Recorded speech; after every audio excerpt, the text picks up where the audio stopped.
प्रिय विद्यार्थियों, पिछली क्लास में अपन ने किन्स के मॉडल का अध्ययन किया था। उसके बारे में चर्चा की थी। आज अपन किन्स के मॉडल को एक्सप्लेन करते हैं डायग्राम के आधार पर। इसको एक्सप्लेन करते हैं, लेकिन इससे पहले अपन और चर्चा करते हैं किन्स के मॉडल के बारे में। देखिए, क्लासिकल अर्थशास्त्रियों का यह कहना है कि अर्थव्यवस्था में हमेशा पूर्ण रोजगार पाया जाता है और बेरोजगारी यानी कि अगर अर्थव्यवस्था में बेरोजगारी की स्थिति उत्पन्न होती है तो मजदूरी को घटा करके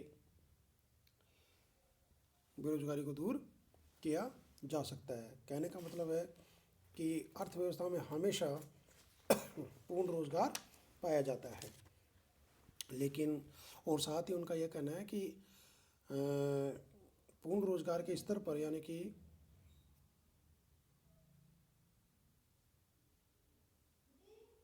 बेरोजगार व्यक्ति पूर्ण रोजगार के स्तर, जब अर्थव्यवस्था में पूर्ण रोजगार पाया जाता है तो बेरोजगार जो व्यक्ति है वो ऐच्छिक बेरोजगार हैं, अर्थात उन्होंने ऐच्छिक बेरोजगारी का सपोर्ट किया है। और उनका यह कहना है कि ऐच्छिक बेरोजगार वो व्यक्ति हैं जो प्रचलित मजदूरी पर काम करना नहीं चाहते हैं, इन्हें बेरोजगार नहीं कह सकते हैं। जबकि किन्स का यह कहना है कि ये ऐच्छिक बेरोजगार नहीं है, बल्कि ये क्या है, अनैच्छिक बेरोजगार हैं। अर्थात ये अनैच्छिक बेरोजगारी है जो प्रभावपूर्ण मांग के कारण उत्पन्न होती है। जबकि क्लासिकल अर्थशास्त्रियों का ये कहना है कि मजदूरी की दर को घटा करके बेरोजगारी को दूर किया जा सकता है। उनका ये कहना है कि मजदूरी की दर के घटने से उत्पादन लागत कम होती है, जिससे उत्पादक को लाभ होता है और वह अधिक श्रमिकों को रोजगार प्रदान कर सकता है, जिससे उत्पादन बढ़ेगा और बेरोजगारी कम होगी। जबकि किन्स का ये कहना है कि क्लासिकल अर्थशास्त्रियों का ये जो विचार है केवल व्यष्टि स्तर पर तो लागू हो सकता है, परंतु समष्टि स्तर पर नहीं, क्योंकि यदि संपूर्ण अर्थव्यवस्था में उद्योगों में मजदूरी में कमी कर दी जाती है तो इससे श्रमिकों की आय में कमी होगी, जिससे श्रमिक व्यय कम कर पाएंगे, उपभोग व्यय में कमी होगी और उपभोग फलन के घटने पर समग्र मांग की कमी होगी, जिससे उत्पादन न कम होगा और न रोजगार बढ़ने के बजाय कम होगा तथा बेरोजगारी बढ़ेगी। साथ ही किन्स का यह भी कहना है कि मजदूरी में कमी करते हैं तो इसका क्या होगा कि श्रमिक संघ विरोध करते हैं। अब अपन ये जो किन्स का जो मॉडल है उसका डायग्राम के आधार पर अपन एक्सप्लेन कर सकते हैं। देखिए, इसके डायग्राम में यानी कि 7 डायग्राम के आधार पर किन्स के मॉडल को समझाया गया है। और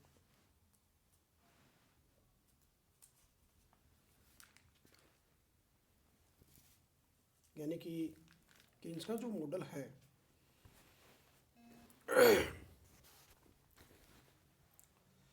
देखिए, क्लासिकल मॉडल में क्या था कि क्लासिकल मॉडल मौद्रिक क्षेत्र तथा वास्तविक क्षेत्र, क्लासिकल मॉडल में मौद्रिक क्षेत्र और वास्तविक क्षेत्र एक दूसरे से पृथक पृथक थे।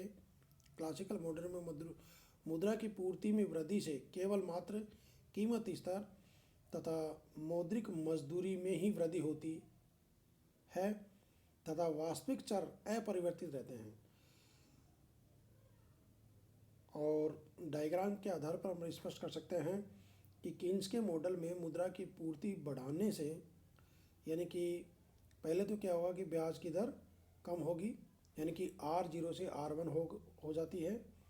इससे क्या होता है कि विनियोग यानी कि बढ़कर I0 से I1 हो जाता है। बाद में हो सकता है कि विनियोग I1 न रहे या इसमें वृद्धि नहीं हो। साथ ही क्या होगा कि आय का जो स्तर है वो Y0 से बढ़कर के Y1 हो जाता है। ब्याज और बचत की दर S0 से बढ़कर S1 हो जाती है। Y1 आय के स्तर पर रोजगार की मात्रा N1 तथा वास्तविक मजदूरी की दर W/P1 है, जो कि वास्तविक मजदूरी कम हो जाती है तथा मजदूर संघ मौद्रिक मजदूरी में कमी का विरोध करते हैं। अतः एक ही विकल्प होगा कि कीमत स्तर बढ़ जाए। वास्तविक आय तथा कीमत में वृद्धि के कारण मौद्रिक आय बढ़कर P1Y1 हो जाती है।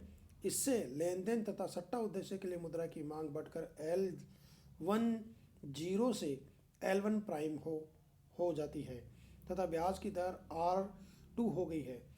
ये क्रम चलता रहता है तथा अंत में जाकर जो स्थायित्व होगा उसमें ब्याज की दर में कमी, विनियोग में वृद्धि, आय में वृद्धि, बचत में वृद्धि, रोजगार में वृद्धि और वास्तविक मजदूरी W/P1 में कमी और सामान्य कीमत स्तर में वृद्धि होगी। ये था आपका यानी कि क्लासिकल मॉडल, संपूर्ण क्लासिकल मॉडल, जिसको अपने डायग्राम के आधार पर इसको समझा है। और इसका जो डायग्राम है आपको इन कंटेंट के आधार पर के माध्यम से आपको उपलब्ध कराया जाएगा। अब देखिए कीन्स के मॉडल की आलोचनाएं अभी अपन देख सकते हैं। आलोचनाओं में देखिए आप, कीन्स का आय एवं रोजगार का सिद्धांत। पहली जो आलोचना है इसकी है कि कीन्स का आय एवं रोजगार का सिद्धांत एक बंद अर्थव्यवस्था पर लागू होता है, जबकि विश्व में प्राय सभी अर्थव्यवस्थाएं खुली अर्थव्यवस्था है। साथ ही दूसरी आलोचना इसकी इस आधार पर भी की जाती है कि कीन्स का यह सिद्धांत पूंजीवादी अर्थव्यवस्था इंग्लैंड पर लागू होता है, जबकि भारत जैसी विकासशील अर्थव्यवस्थाओं पर लागू नहीं हो सकता।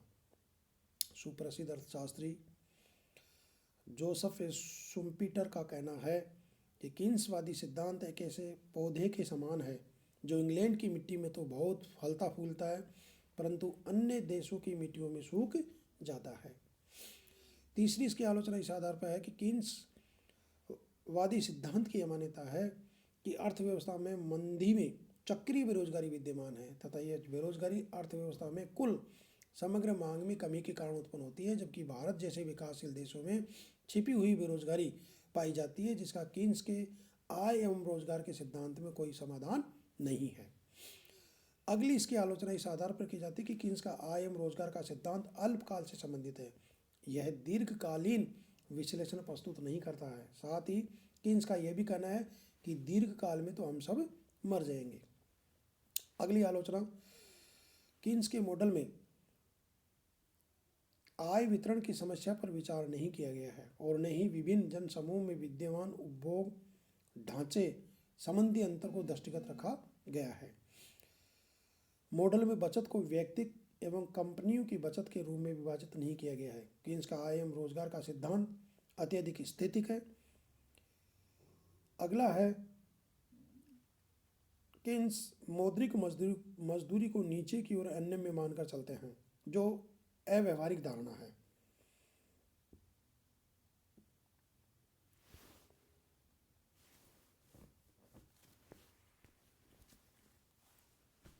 कीन्स के मॉडल में अगली जो आलोचना है वो है, कीन्स के मॉडल में समूहनशीलता पर बहुत अधिक जोर दिया गया है। साथ ही उपभोग व्यय को टिकाऊ तथा गैर टिकाऊ उपभोग वस्तुओं के रूप में विभाजित नहीं किया गया है।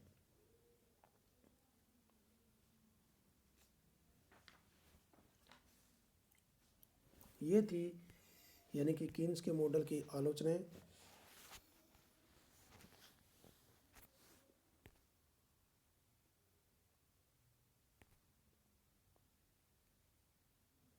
आज अपन यानी कि क्लासिकल मॉडल का पहले अपन ने अध्ययन कर चुके हैं। आज अपन कीन्स के मॉडल का अध्ययन कर चुके हैं, यानी कि कीन्स का आय और रोजगार का जो संपूर्ण मॉडल है उसको आज अपन ने उसका एक्सप्लेन किया है, व्याख्या की है।